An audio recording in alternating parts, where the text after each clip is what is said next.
Hi, everybody. We're going to get started, so I'm going to ask everyone to find a seat, and hopefully you got your coffee. Hi. um, and I'm going to let Michael do his thing back there.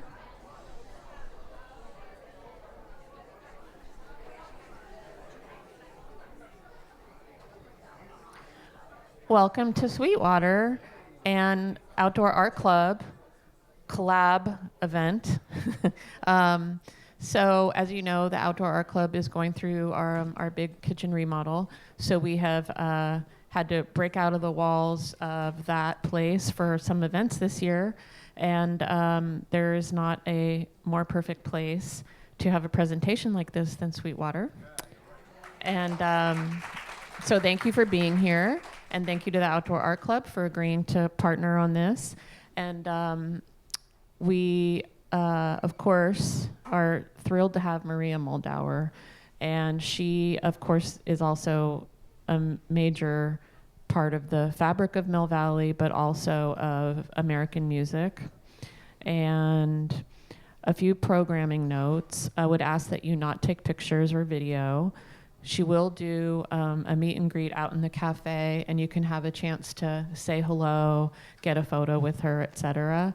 But we're also recording this, and it'll be available on the Outdoor Art Club archives on the YouTube channel, I believe, yes. So, and then looking ahead to the future, we have another event here, and the date escapes me, but in April, so just keep your eye out on your, Outdoor Art Club communications for a Q&A with Zoe Elton, who is the former artistic director for the Mill Valley Film Festival, and we're really looking forward to that as well. So, sorry? April 16th, thank you. Okay. And, okay, well, just welcome multi-Grammy nominated, multi-award winning musician, songwriter, activist, and cultural icon, Maria Muldauer.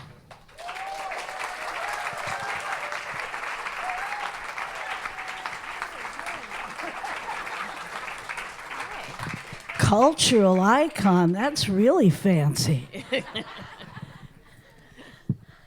Hi, everybody. Well, thank you for agreeing to spend the afternoon with us. My pleasure. And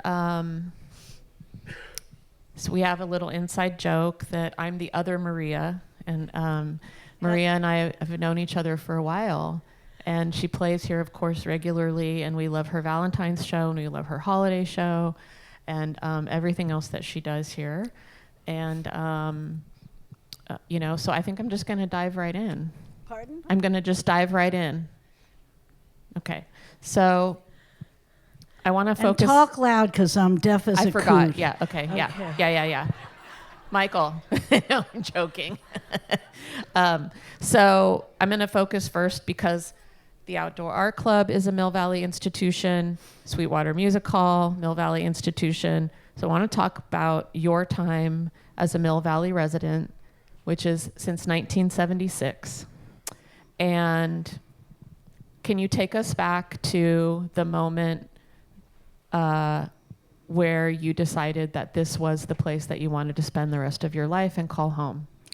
Okay. Well, in about 1974, as most of you might remember, I was blessed to have totally to my own surprise, I had this huge hit on my first solo album.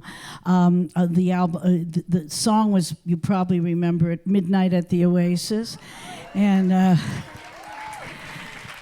54 years later, and they still love to hear it. But anyway, at that time, I was about to do, my album was already starting to climb the charts, and I was going to do a whole week's long show at the boarding house, which was an old, it's not there anymore, but it was a wonderful folk and music club in the city.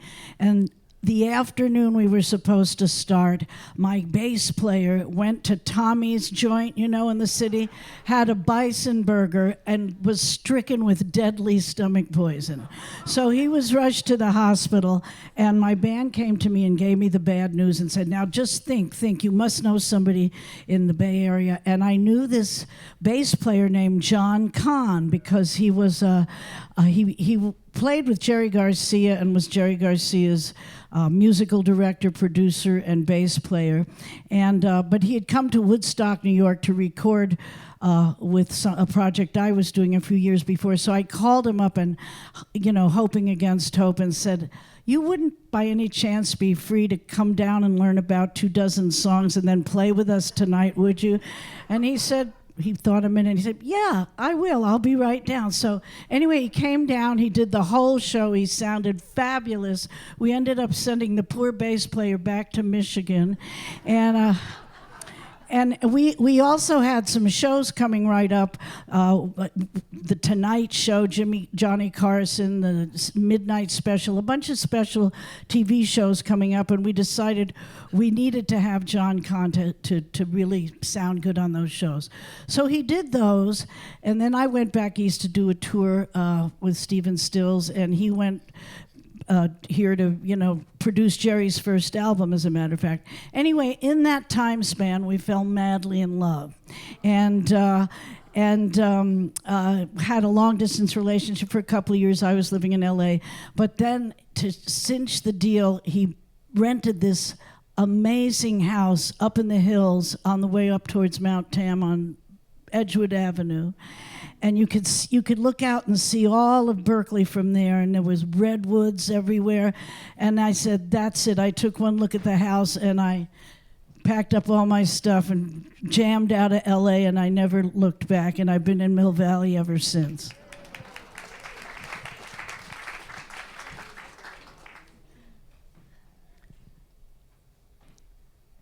Given that you've been here in Mill Valley, you've watched the evolution of Mill Valley. Or the devolution, to be and the right, okay.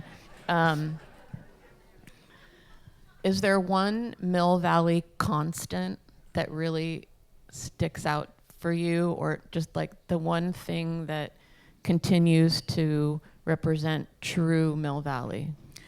Well, I would have to say, through all the changes of sort of socially and economically that have been culturally that have gone on here, the one constant are the redwoods themselves and all the gorgeous nature, Mount Tam, everything we have around us here, the gorgeous ever-changing weather. And so there's been several times when over the years I got more and more into New Orleans style music because I was collaborating with Dr. John back in the day. And so I spent quite a bit of time traveling to New Orleans, performing and recording there. And it's a city that can seduce you, really. It just has everything going for it. But in the end, I could never actually leave Mill Valley. So here I am, I'm a lifer. So I would have to say it's the nature around me that always pulls me back. Well, I would agree that we are really fortunate to be in such a beautiful natural setting. Okay, I'm gonna jump to your recording career. 44 albums, is that correct? That's 44 solo albums. 44 yes. Solo albums. Yeah. Since so Midnight that doesn't even Oasis. count all the things where you guested on someone else's or sang, okay. Yeah, that's just since Midnight at the Oasis. Right. I was in a band called the Jug Band before that, Yes. and part of a lot of other projects. But yeah, that's right. Okay.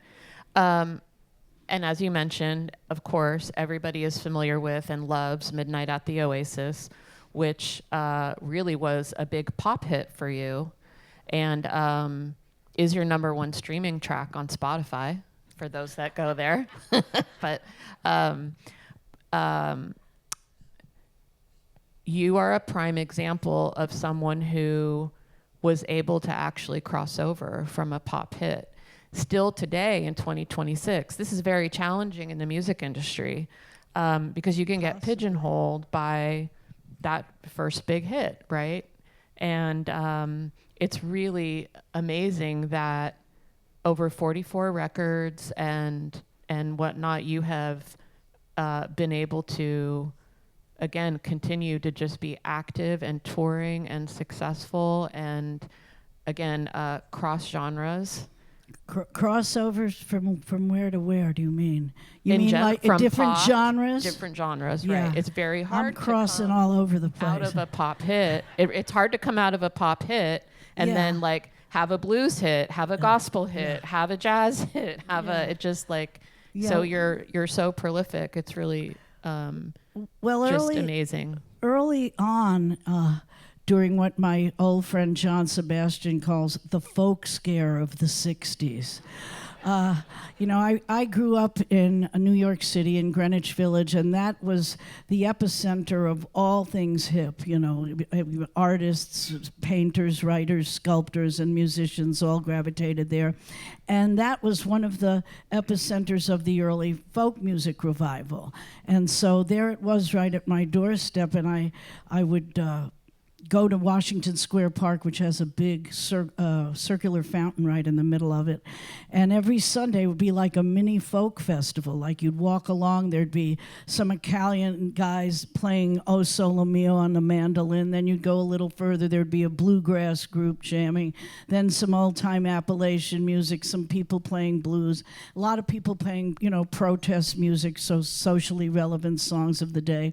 And so I was exposed to all of it. I fell in love with all of it.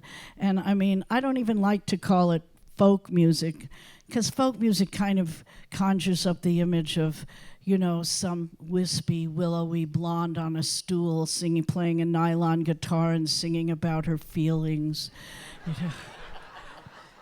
I call that Dear Diary music. But anyway, but what I like to call it American roots music, and that includes blues and all the other genres I mentioned. And at that time, a lot of the original pioneers of those different genres were still alive and well, and living in most of that good music. Most all of it sort of emerged out of the deep South, out of the rural South. So as we were discovering this wonderful music on scratchy old 78s and Folkways compilations and so forth, we would listen to this music, and it would seem to us that the people singing on these songs were like singing to us from the dim and misty past. But what we started to find out was that most of them who had become our musical heroes were still alive and quite well and living somewhere in North Carolina or Mississippi and still sitting on their porches playing this kind of music. And so we traveled to the South and brought them back up north to concerts, and what an experience it was. I mean, those are the cultural icons. Those were the people who invented all this wonderful music. So there I was exposed to all of it, fell in love with all of it, and at different times, one kind of music will grab me and I'll become passionately involved in it. So after this is all by way of answering your question. After I had the big hit, which was a complete shock to me, because on that album also I had a Dolly Parton song, I had a Jimmy Rogers song, I had an old New Orleans blues called Don't You Feel My Leg. It was a totally, and I had some songs by some contemporary songwriters of the day. And so that song just captured everybody's attention and became a huge hit. It was on the charts for months. I ended up on the cover of Rolling Stone. I ended up with 2 Grammy nominations. And but I was just a young hippie mama who just wanted to keep exploring my favorite kind of music. So when it was time to do my next album, I didn't, and blessedly Warner Brothers didn't pressure me to, put out Son of Midnight at the Oasis, so I just continued to my musical exploration and let the chips fall wherever they wanted. I did have another couple of what you would call, Billboard Top 40 hits. But after that, I just kept meandering around the blues, gospel, bluegrass, Jerry Garcia music, all of it, because it's all exciting and interesting to me. It isn't about the pop success. I hope I answered the question somehow. Well, going back to the discography, is there one album from your solo, the 44, that was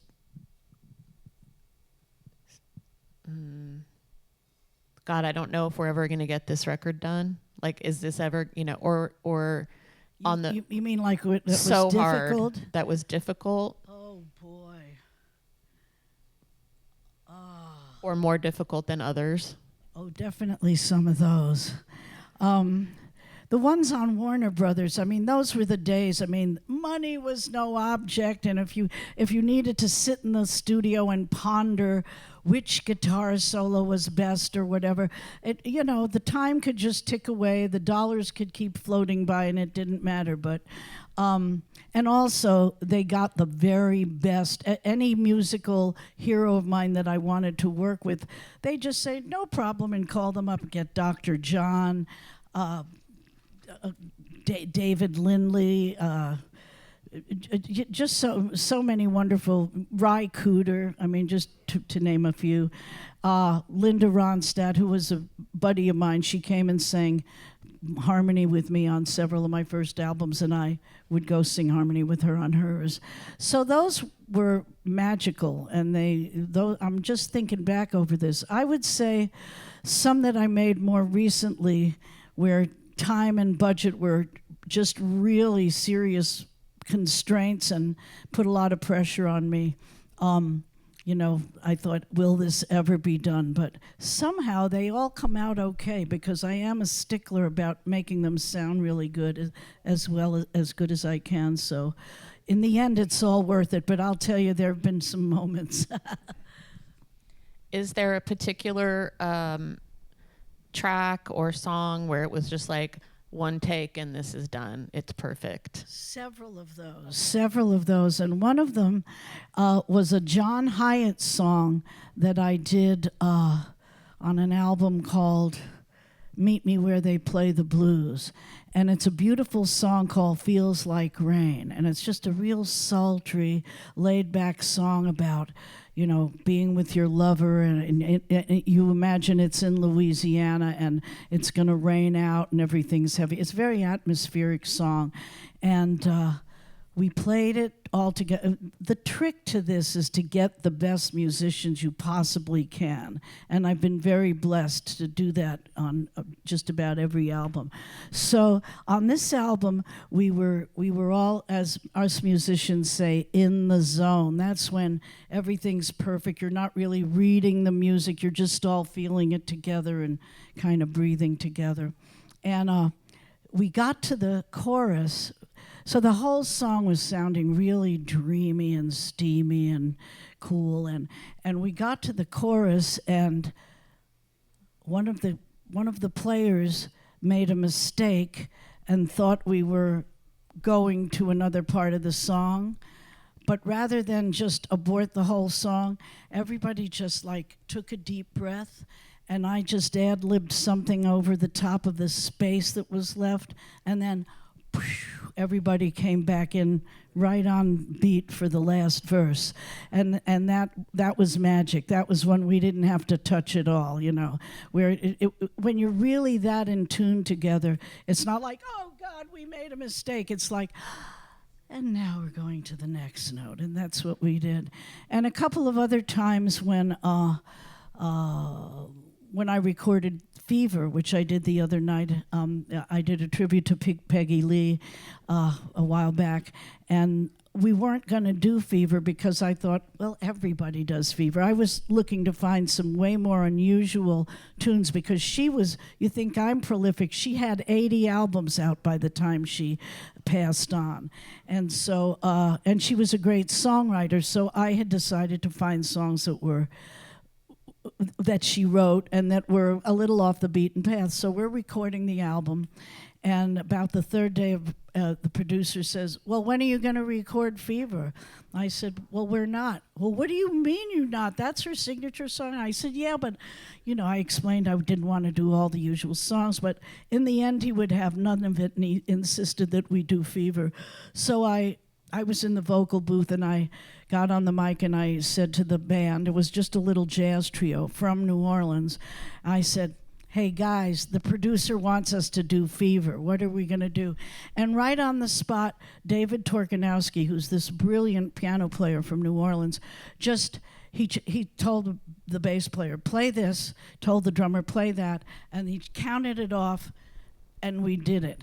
And they captured, and I thought I was just trying to follow him because it was a real unusual version of Fever. I mean, he really put a different spin on it right on the spot, and I just thought, okay, this is good. We're running through it. Meanwhile, the guy had recorded it, and it came out perfect, just like that. So once every 10 years or so, you get a moment like that, and the rest is a little more laborious. But no, that's really cool. I feel like the recording process isn't as organic as it used to be. And where you don't all have all the musicians in one room anymore, and so those were the days. Yeah.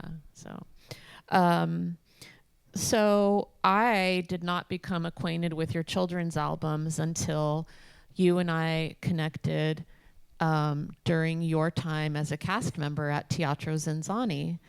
And that's actually how I know her first. And you kindly autographed them and gave them to my children. Can you tell me or tell us what inspired you to do these children's records? Well, I was going along I'd done some gospel albums, a couple of jazz albums, in through the 80s and early 90s. And I got a call from the owner of a delightful little record label called Music for Little People, and he approached me and said, would I do a kids album? And it didn't really interest me because I just had never thought about it before. And he said, well, my approach to doing kids albums is different because often there's a lot of people that end up playing kids music who might not really make it in the adult music world, but they write sort of pedantic songs like brush your teeth or they'll all fall out, But he said, what I like to do is find artists who can bring, a higher level of music to people. So think about it. And then he told me my friend Taj Mahal had done one and some other people. So I thought, okay. And I thought back to when I was a little girl. I'm 83 years old, so that was in the 1940s when I was a kid. And thought back to all the wonderful songs that used to play on the radio and that my aunts would sing to me. And back in that kinder, gentler era, there were such nice, innocent, sweet songs like, Would You Like to Swing on a Star? And Jeepers Peepers, Where'd You Get Those Peepers? And Mersey Dose, all those kind of lovely songs that are perfectly suitable for kids. And so I just went back in my memory and picked out my favorite songs from my own childhood, put together a jazz band of the best jazz players in the Bay Area, because I figured, even if you're 5 years old, you deserve to hear a good clarinet solo, And so I did, and those songs also really swing, and they're really happy songs. So the first album was called On the Sunny Side. Then I did Swingin' in the Rain, and I got a bunch of kids to join me on that.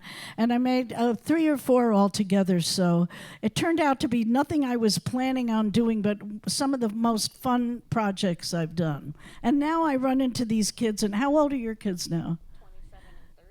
Yeah, I run into kids that age who say, oh, I grew up on you, so. Get them while they're young. Do you have any of those today? Sadly, no. Okay. Those, so many record labels I've recorded for over the years don't exist anymore, but I'm still here, see. So I do have, since you mentioned it, a lot of the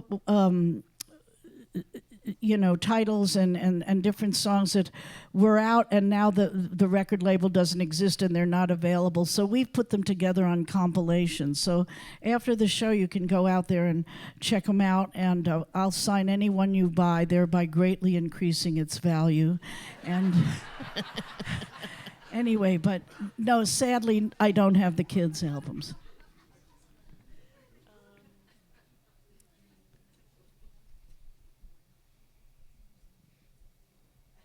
When I think about the artists that you've recorded tributes to or performed tributes to, I really feel like you're a true feminist in the sense that you've brought to light a lot of women who were performing early American music.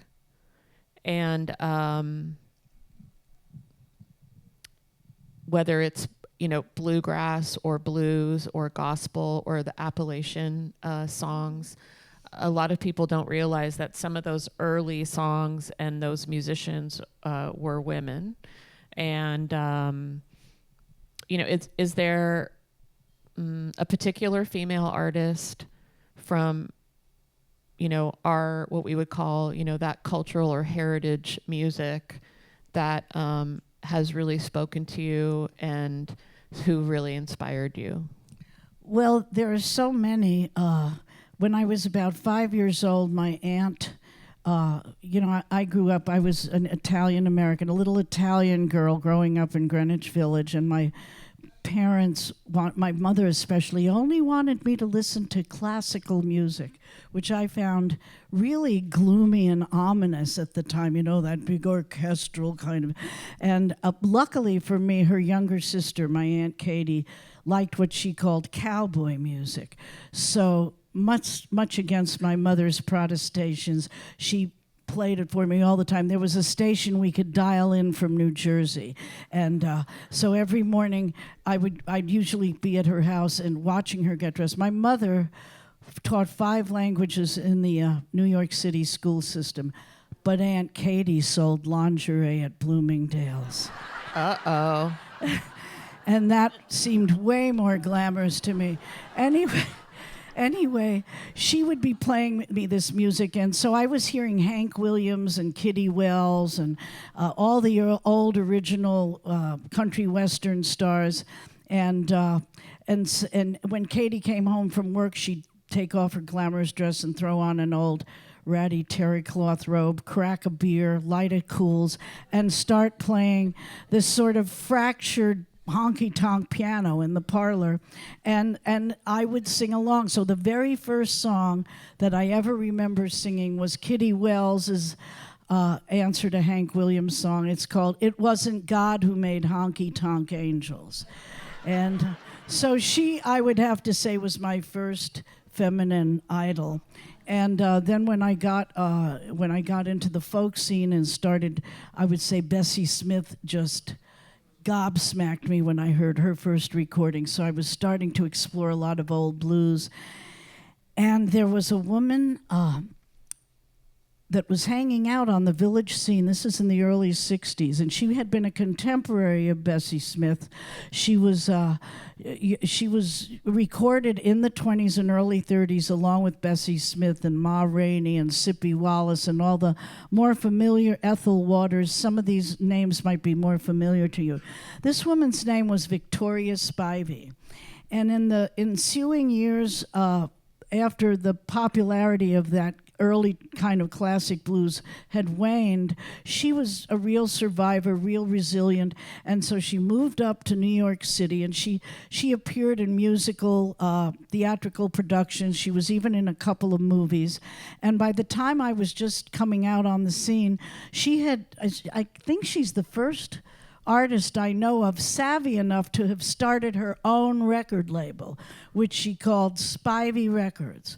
So there she was. I used to see her at a club called Gertie's Folk City all the time. She was out there scouting talent for her little label. And in fact, she was the first person to ever record Bob Dylan, way before Columbia Records ever heard of him. she just spotted him and got him to play harmonica on a few cuts of something, Big Joe Williams, something she was recording. Anyway, some friends of mine that include David Grisman and John Sebastian and a bunch of other young musicians had apparently found a bunch of old jug band records, and they loved how that sounded, and they formed a jug band, and they called themselves the Even Dozen Jug Band. And they were playing in the park one day, and I guess Victoria Spivey heard them, and I guess it reminded her of the music that was popular back in her day, and so she said, "You boys play good. I'm going to give you a record deal." So they were just over the moon about this and started rehearsing. And so she went to their rehearsal one day to see how they were coming along, in preparation for the recording. And at the end of the rehearsal, this is what they told me, she ended up going over to them and saying, "You boys play real good, but y'all need some sex appeal up there." She said, why don't you get that little gal I saw down in the park, the one with the pigtails that plays a fiddle? She said, "Why don't you get her in your band, and then you'll really have something."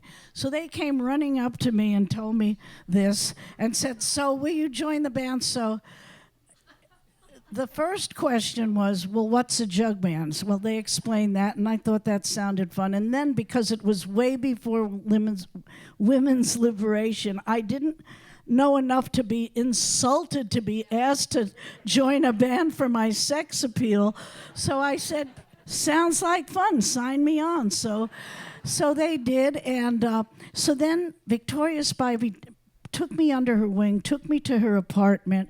She would play me these old scratchy 78s, trying to find tunes that were suitable to my, at the time, completely undeveloped voice. And she played me a few of hers, because unlike Bessie Smith and some of the other blues women I've mentioned, she didn't have a really deep belting voice. She had more of a light lilting voice. I'm sure my young soprano probably reminded her of her young self. But in any case, she really wanted to find songs that would work for me, but not only help me with the music, but she'd say, "Now, honey, listen to me. When you get up there, it ain't enough to sound good. You got to look good, too. You got to get up there and strut your stuff and make all eyes be on you." And then she leaned in and looked me right in the eye and said, "That's what they call stage presence." And I just said, "Yes, ma'am." And so she really gave me my start. I mean, it was my first recording experience, my first band that I was in, really. This was before the Queskin band. And so 44 albums later and 62 years later, I had just done my 43rd album, and I was thinking, what'll I do for my 44th? And I just thought of Victoria Spivey and how she picked me out of a crowd and decided I had something, and then took it upon herself to coach me in the ways of performing and so forth. So I said, I got to do a tribute to her. And that was my last album. It's called 1 Hour Mama. She was known for very risque songs, by the way. So this album's called 1 Hour Mama, The Blues of Victoria Spivey. And guess what? It was nominated for a Grammy this year. And I hate to be blowing my horn, but I'm excited about this. I just found out last night that the Blues Foundation, who put on the Blues Awards every year, have nominated that for Best Traditional Blues Album and me for Best Traditional Female Blues Singer. So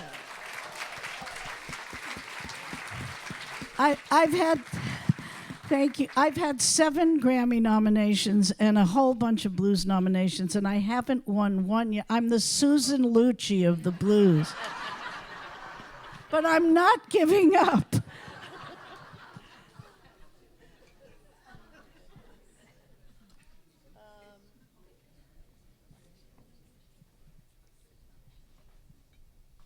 There's one song that I have come to really well, you have many that I love, but one song that you recorded, which is called "Don't Ever Let Nobody Drag Your Spirit Down."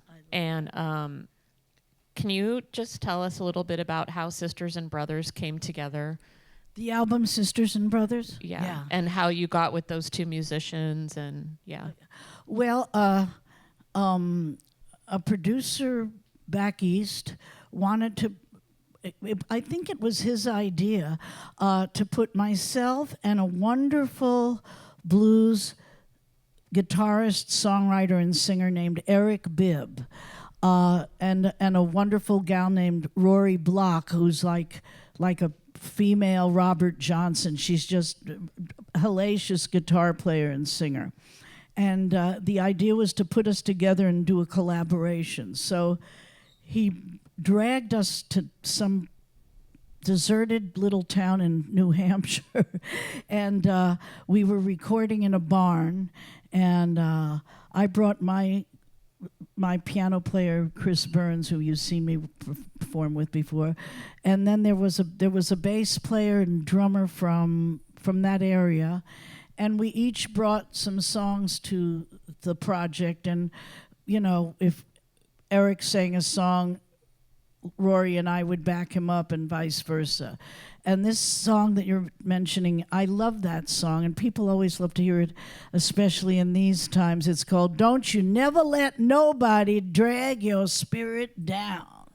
And it's very gospel-y, and it always makes me feel better after I sing it. And that was another session where we Eric Bibb wrote a song for me to do called Bessie's Advice, in which a young woman dreams that Bessie Smith comes to her in her dreams and gives her the whole lowdown and nitty-gritty on the whole man-woman issue, if you know what I mean. So he had written the song, and I loved it, but it didn't have a bridge. And it needed to have like a positive resolution to it. So I came into the studio and said, I like the song, but we should have a bridge, and it should end on a positive note. So right there, almost like one of those old Tin Pan Alley black and white movies where everybody's standing around the piano and have pencils behind their ears, and he scribbled out, along with myself and the piano player, we came up with a bridge in the last two verses, and the producer said, okay, come on, let's get some sounds. Went into the booth. We ran the song down. It has like a 10-minute jazz improvisation at the end. I had never even sung the song before, nor had anybody played it, and that's on that album. And I can listen to that, especially the jazz part at the end, over and over. Sometimes when music is done real spontaneously, that it becomes timeless, and you can listen to it 1,000 times and it still sounds fresh. So I just had to mention that because you asked me about that earlier. And again, that if you're interested in finding that, it's an album called Brothers and Sisters, and it's really worth seeking out. So. Okay, well, the name of the town was Unity, New Hampshire. Oh, nice. Okay. How are we for time? Anybody? Okay.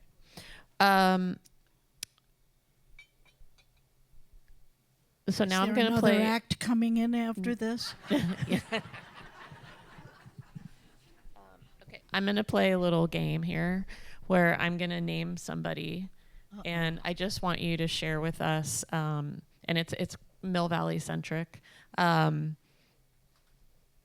first memory, or maybe your impression, or something. So, because we're at Sweetwater Music Hall, it's hard not to think about Jeannie Patterson. Jeannie Patterson. Do any of you people remember the old Sweetwater? All right. She was such a great gal. She actually lived in the house right next door to Tony's shoe repair. But the old Sweetwater was originally a bar called The Office. And the joke was that guys would stop off, have a few beers, and say, honey, I'm still at the office. Anyway, but her husband, Jay Patterson, bought it. Well, Fred owned it first, but I can't think of his last name. But anyway. Oh, Fred Martin. Yeah, Fred Martin. But anyway, Jeannie and her husband, Jay, took it over. They knew nothing about the music biz or the bar business either, but something inspired them to do it. And it turned into like a world-renowned little hub of wonderful music. And I can remember hearing so many great players there. I mean, and all kinds of people coming down to sit in. It was like a musician's music club. And it was tiny. The plumbing was not very good. It was just not even half the size of this, but people would just jam themselves in there to hear any good band. And I remember one night, for instance, J.J. Cale was performing there, and I knew him because I had recorded a couple of his songs back in L.A., and he had come to play guitar on a couple of tracks that I was recording. So I was there naturally, and he invited me up on stage to sing Cajun Moon, which was one of the tunes I had recorded of his. And as we're doing the tune, in walks Mark Knopfler and what's the name of their band? Huh?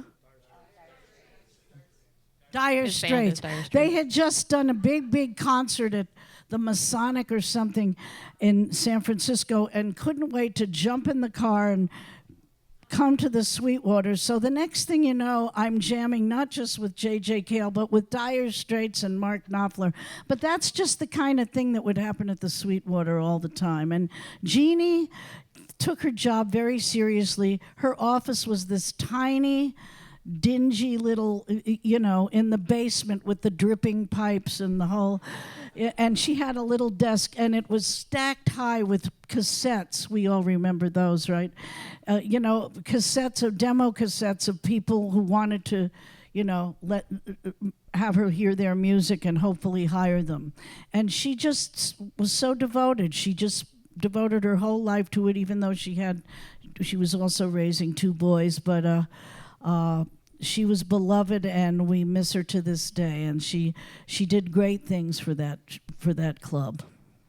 Well, and we obviously benefit from everything that she did, and of course, at Sweetwater, have a huge responsibility to continue that legacy. Yeah.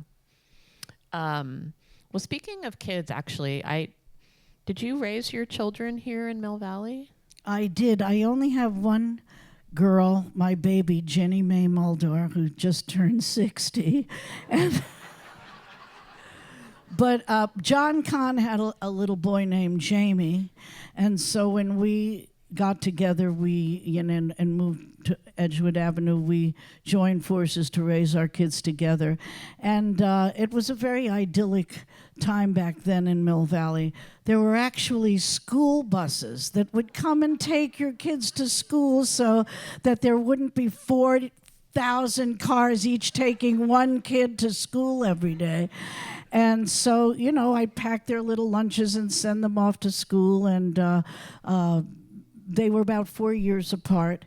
And so, I one of the reasons I thought it was attractive to move up here was that living in LA, I thought it would be a more healthy environment for Jenny, and by and large it was. But I have to say, the first day she went to middle school, she came back and said a girl had OD'd on Quaaludes in the bathroom. So I started to wonder if I had made a mistake.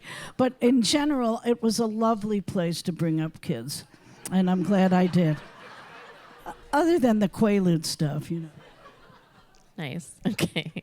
And going back to my name a name, and I don't know why, but this is not intentional. Everyone on, unfortunately, this list has left us, but partly it's but you remember them, and so the next name I'm going to say is Austin DeLone.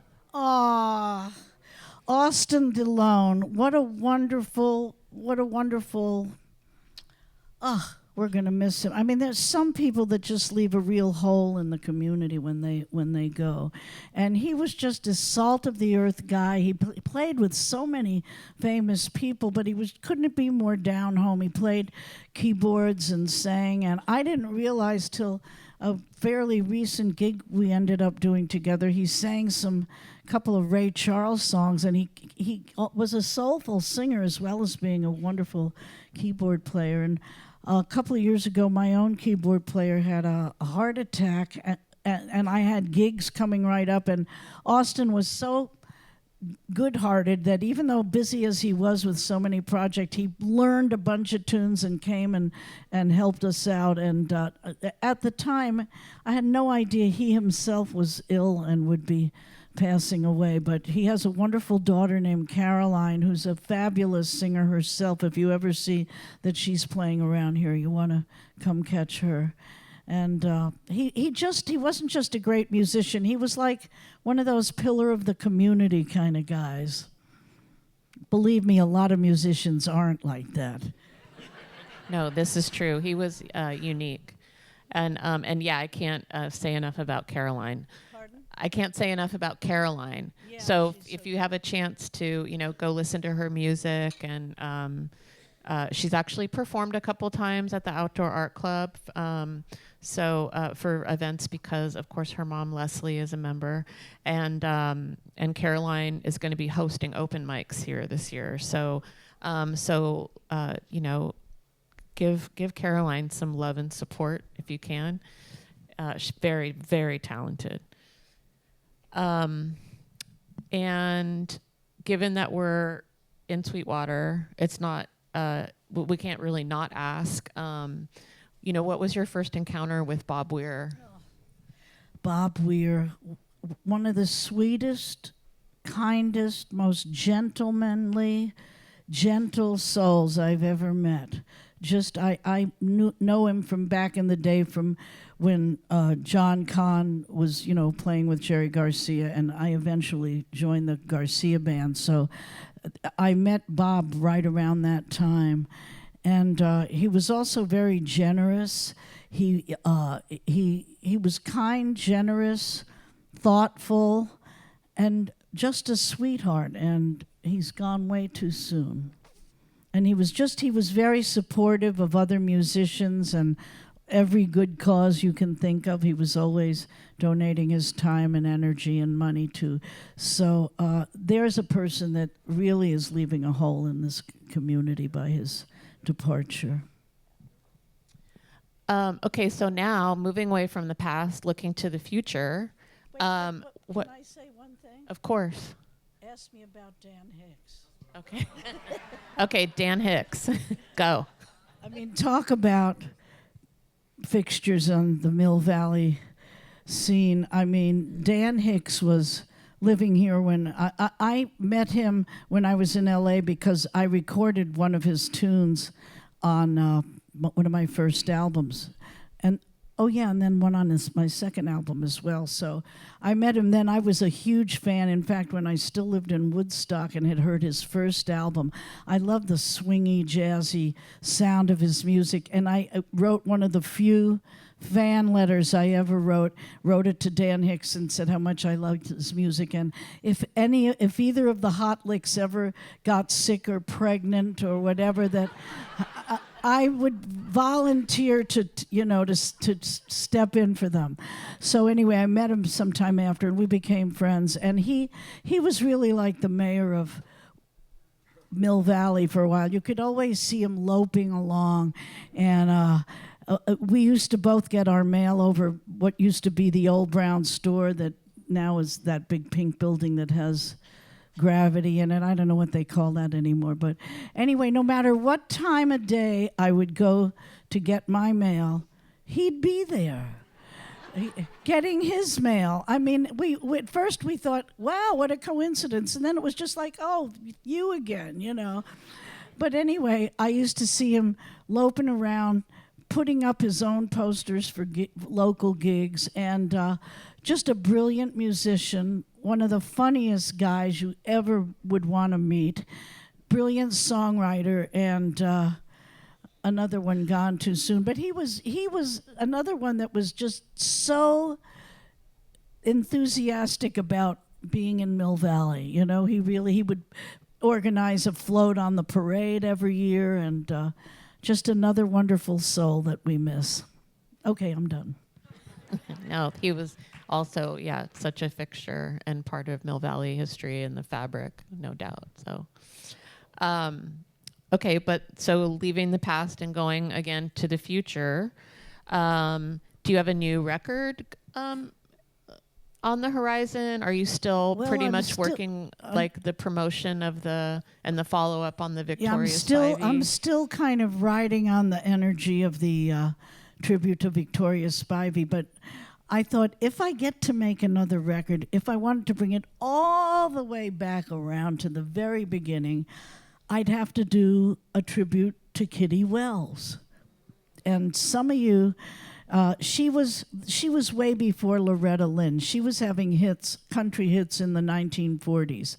And she and her husband wrote great tunes that were like little 3-minute soap opera vignettes of sort of all kinds of different soap opera scenarios of, you know, country infidelity. Let's just put it under that category. And just really interesting songs. And I think I'd like to get together with a ace country band, and if I get the chance, because I still sing bluegrass and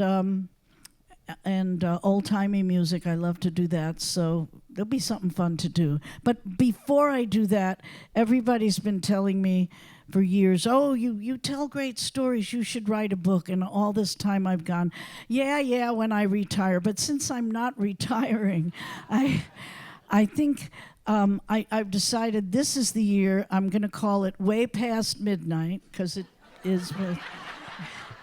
And I'm just going to start at the beginning and start with being a little girl in Greenwich Village. And like the old blues song says, don't start me talking, I'll tell you everything I know. So those are the book, and then maybe a Kitty Wells tribute, or what I see in my near future.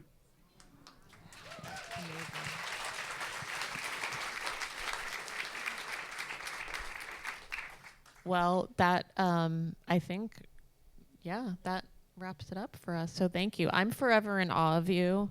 You're 83, you swim every day, and you still have a whole book and another record that you're you're just always doing. And every time you come here, you're just so alive, and I love you. And you, Maria.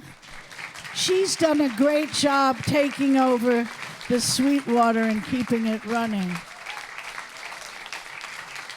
Now I'm going to cry.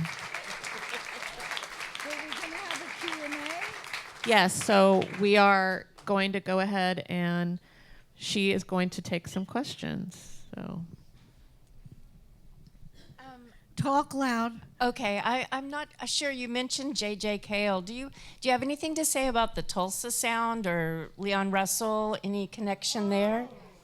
About Tulsa? Whatever made you ask that? Oh, she's from Tulsa. Well, I got to go. I played Tulsa a couple of times. It's a little off the beaten path, but I played the famous Cain's Ballroom, where all, like Hank Williams and all the early country western stars used to play. But last year I was invited by the people who, Leon Russell is from there. A lot of great musicians are from there, including J.J. Cale, among others. And our own Elvin Bishop is from there as well. And by the way, he and Taj both came and did 2 duets with me on this Victoria Spivey album, 2 kind of naughty duets, so that was fun. But anyway, I got to go. Leon Russell took this old church and he totally redid it into a fabulous recording studio called The Church. And since his passing, it had gone into disrepair, but a bunch of people got together and totally refurbished it and spiffed it out and made it up to the minute new with the latest equipment. And every year on his birthday, they have a special performance. They ask a different artist to come in. And last year I was the artist, and we did the most wonderful concert, and the people there is so nice. And the next day, there's two things you got to see in Tulsa. One is the Woody Guthrie Museum, and the other is the Bob Dylan Museum, and they're like about a block or two apart. So I stayed over so I could do that, and I went to the Bob Dylan Museum, and to my amazement, there were letters I had sent him on display in the museum.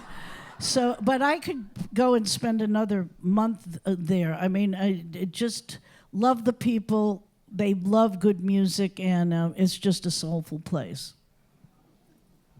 We have a question here. Excuse my ignorance, but did you ever record with Janice Ian? That's not an ignorant question. I could have, but I didn't. But I mean, because we both were sort of coming up in New York sort of at the same time. I think she's a few years younger than me.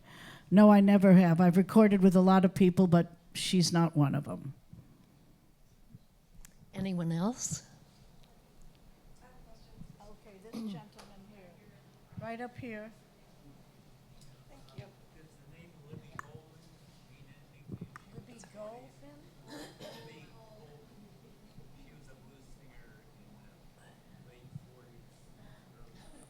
Well, I think I know everything about the blues, but there's always something new to learn. I'm going to look her up. Colem. Holman. Pardon? Oh, Strange Fruit. Yeah, but didn't Billie Holiday wrote that, right? Yeah. Well, I'll look her up. I'm always happy to learn about new artists. That's the thing about the rich heritage of American music. I mean, it's an endless odyssey you can go on, and just when you think you know everything, 10 more people that you never heard of are presented to you, and you go on a new adventure. Hi there, Maria. This is Patty. I'm out here. And I just wanted to thank you for making an appearance today and telling about your really cool life. And I've seen you at Rancho Nicasio and in Sausalito. And one time I ran into you at Pacific Catch and told you how much I just loved your music, interrupted your lunch. Can you hear me? What did she say? Oh, poor thing. So in any case, I'm happy you're here. It's Patty Oliver. I'm back here, if anybody knows me. And in any case, I love your music. I remember I was born in '63. And so my association with your music is Midnight on the Oasis, which I'm sure you're like, oh. But I was probably around, 12 or so. But here you are, and you look so vibrant. I love that you shared that you swim often every day. But I want to know, you obviously do what you're passionate about. You've met so many interesting people, and that's what keeps you so vibrant. But what other things, really just rock your boat, make you happy? What do you eat? What's your everyday thing that keeps you so vibrant? What do you do? Makes me happy. Yeah, what keeps you healthy? What makes me happy? Besides swimming and singing, what do I eat? Too much. Actually, I'm a pretty good cook, and I try to eat healthy, and I love to go out. My sustenance is really going out, either playing music with good musicians or going out to hear good music. Sunday night, I worked here Saturday night for Valentine's, and then Sunday night, my old boss, Jim Queskin, from the Jim Queskin Jug Band, who's now 85 and still touring, was here from the East Coast, and he had a gig. He had done several gigs in the Bay Area, and his last one was at this funky little down-home Grange Hall in Napa, and he invited me. Of course, I always don't want to miss an opportunity to hear him. And he gave just a transcendent performance. He still sings well, plays great ragtime guitar, and I got to sing several of our old favorites with him. And that was just a very nourishing experience. So I love collaborating with other good musicians. I'll be singing with Taj Mahal Saturday night. There's a big, it's called Music Cares, and it's a big benefit that a bunch of different artists get together every year and do this. And it's a foundation that helps artists who are in need of financial assistance or maybe medical assistance or whatever. And this Saturday is going to be Van Morrison, Taj Mahal, Joni Baez, and George Thorogood, a whole bunch of wonderful artists. And I'll be singing a song with Taj. So doing these kind of collaborations is nourishing to me. And where? At the Masonic. Yeah, that's the one near Fairfield. Yeah, I think it's been sold out for a while. Oh, it is? Yeah. Oh, well. Maybe they'll stream it. Who knows? Yeah, they may. I don't know. Or Michael's saying no because Michael's going to be. Oh, it's not. Oh, I thought it was. I'm sorry. Fake news. Yeah. Yes. Hi. You discussing music with Jeff Muldaur, who we didn't mention today? Your ex-husband, Jeff Yeah. Muldaur. Yeah. Say the question. No. Say it into the mic. Would you mind addressing the beautiful music you made with your ex-husband, Jeff Muldaur, kindly? I'm not speaking of him. Sure you will. I'm kidding, Steve. After I was in the Even Dozen Jug Band, a really good jug band came to town called the Jim Kweskin Jug Band, and in that was a handsome, blue-eyed washboard player and who also sang really soulfully, and I fell in love with him. I was just 21 and moved up to Boston to be with him. We were in the Kweskin band till about 1970, and then the two of us made 2 duet albums for Warner Brothers. And again, it was just an eclectic mix of stuff that we liked. It was before people really put you into serious categories. I mean, if you're exploring American roots music, it's a wide variety of things to choose from. So he was kind of a taskmaster when it came to musical perfection, and he really fretted about everything being really perfect, where I tend to be more of a sort of let's wing it and see what happens kind of person. But we did make some beautiful, dare I say it, beautiful music together. Any And, other the Jug questions? Band had its 50th anniversary a while ago now, and we get together every so often and still perform together, and it's like we never stopped. It's so in our blood and in our DNA. So when you have musical friends like that, the whole personal drama can change, but the music connection stays the same. We have a question over A question. On Holler. On the lyrics for Midnight at the Oasis, how did they come about? What'd he say? Oh, you're going to love this. So I was, around the time that Jeff and I were he was starting to be interested in performing with Paul Butterfield, and I just thought I'd get a job as a waitress to help support my young daughter because we were going our separate ways. But there was this young guitar player named David Nickturn who was writing songs and performing at little tiny clubs in the village, and he asked me to be on to sing some backup on some demos he was doing. Anyway, we became friends, and we used to do little gigs together. And so I was in a state of total discombobulation because my personal and musical partnership was totally unraveled, and but he was like this sort of encouraging little brother, and he would say, "Come on, Maria, you can do this," and I'd be sobbing in the car, and we'd be going to some little coffee house gig, and sometimes Freebo, Bonnie Raitt's bass player at the time, would moonlight from Bonnie's gigs and come join us, and we'd do these little gigs together. So one time we're supposed to meet Freebo and myself and David were going to meet in New York City. I was living in Woodstock. Freebo was in Boston. We were going to meet and rehearse because we had some gigs coming up. Freebo and I go down there. No David Nickturn. We keep calling, leaving messages on his answering machine, nothing.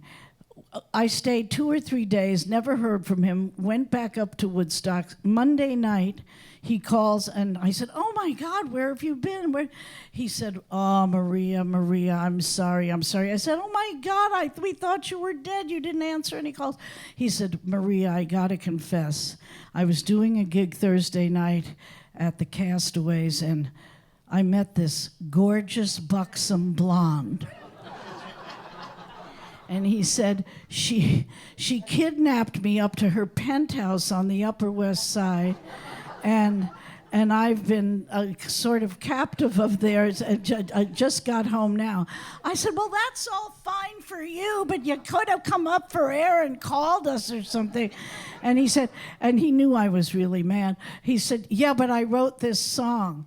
He said she had this big waterbed. He said. And her bedroom looked out over the Hudson, and you could see the moon and all this.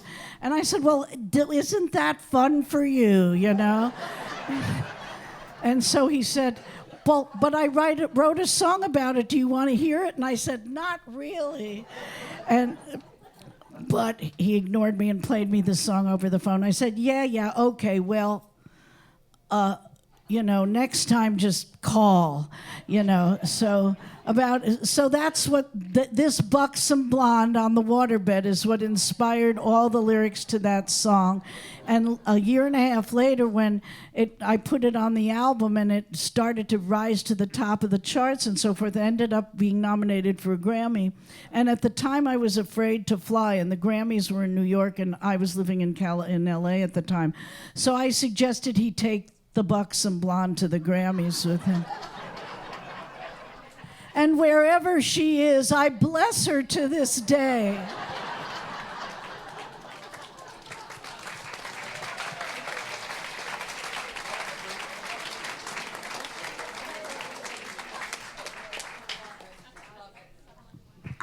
Hello. Any chance you collaborated with Joni Mitchell at all? Say again? Joni Mitchell? What about her? Do I know her? Yeah. Well, what's the question? Did you collaborate or do anything with her over the years? Never musically collaborated, but I used to run into her from time to time. In fact, the last time was backstage at the Grammys, and they wheeled, because the Grammys are like you have to traverse acres and acres of land to get from like your seat to backstage or to wherever. So myself, Taj, and Joni were all wheeled in wheelchairs right backstage, so that if we won, we would only have to hobble out a few steps to. So they wheel her up right next to me. This was just 2 weeks ago, and I said, "Oh, because we hadn't seen each other in a while, so we were reminiscing and catching up and so forth." And she said, "Look, we have matching canes." And she asked her assistant to take some. She said, "Take our pictures with our canes." So we did, and then she said, "Don't take some more. I want to put this one up on my piano." So, bless her heart, she was, she's coming back from a stroke, but she was in great spirits, and she won for a compilation, a release of one of her albums, and but she's a vibrant, high-spirited gal, and it was fun to reconnect with her. But we've never performed together. Is that it? Anybody else going once? One more. Just a comment. This is not even a question, but an observation. This is just an observation between the two Sweetwaters. For many years, Dan Hicks used to play the old Sweetwater every Sunday with a band for free that was called Bayside Jazz. And that's you remember that? And that was a relation that, from the old Sweetwater connection to this Sweetwater. I'm not sure if Maria, if you know about that, but he did it for years. Incredible jazz every single Sunday for free. Are you hinting to her that Yes, they should? Get Dan back. Okay, so that means I need free Sunday jazz. Yeah. Well, I think that we're going to wrap it up, and thank you again. So everybody, Maria's gonna go out there, and we encourage everybody to come out there and pick up a CD and grab a picture, and yeah. So And a few CDs. Yes, and a few Okay, CDs, you said not that. just one. Thanks for coming, all you Thank art you. and garden people. Thank you, thank you. Thank you, Outdoor Art Club.